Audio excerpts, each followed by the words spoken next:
kilang craft perabot. Dan saya berada di Village Kakai.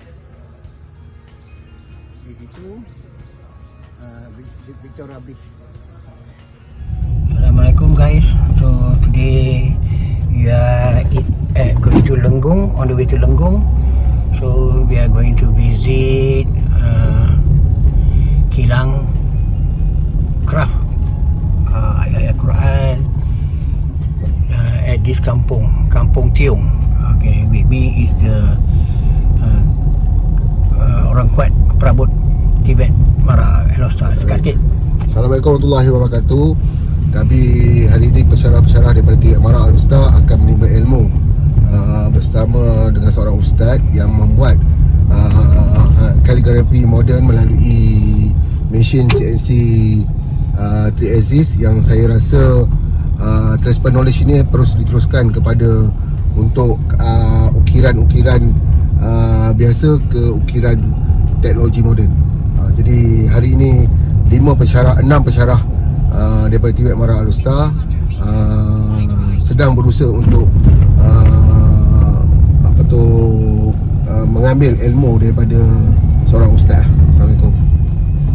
Dalam keadaan jalan, kilang ustaz tu berada di kaki bukit di Kampung Tiong, Kuala Kangsar. So ni dia tempat dia. So kami bergerak.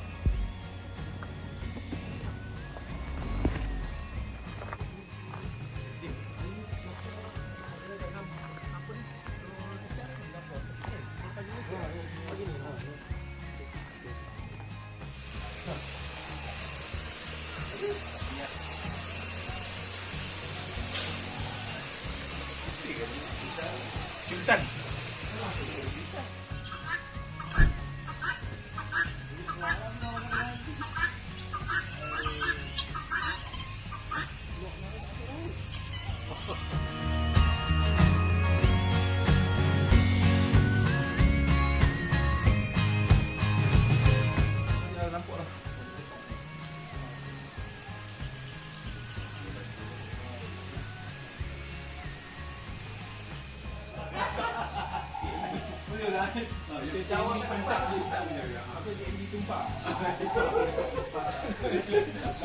Betul tak? Betul juga tak?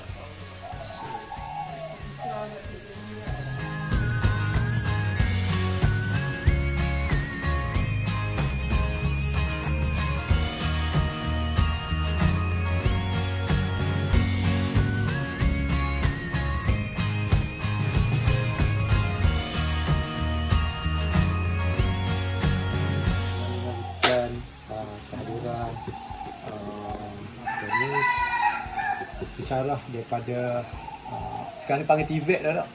Kita dia bawa ITM lagi Ustaz. Dia Tibet Mara Elosta yang di chief division dia di sini.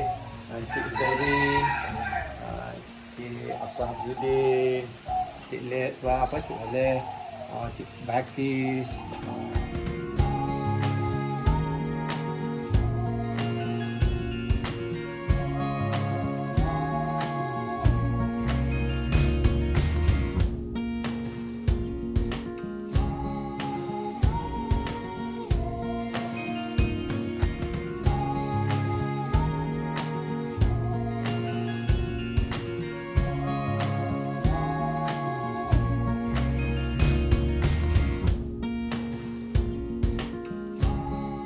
Kami ada selama hari ni macam tadi lah, macam Ustaz kata tadi, bukan kata kita minta kan, Mara bagi. Kita bagi Mara bagi 250,000 tapi dengan syarat isi borang kan. Kalau tak isi borang macam mana kan, kita bagi grant, kita bagi grant. Jadi mungkin selepas ni dengan kita ada perkalian semua dengan Cik Afiq dengan ada semua ni, mungkin produk-produk Ustaz ni kami boleh bantu jual lebih, mungkin boleh bersama tim kami, bersama dengan cikgu kami, mana-mana event ni kita bawa lah. Kita bawa dua ni ukiran ni dengan kabinet bersama. Jadi mungkin kita dapat lagi kembangkan, lagi banyak orang akan masuk program kita daripada segi ukiran. Okey, mana ukiran mungkin boleh duduk di bawah pengukir.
Baik lah. Jangan ambil lah.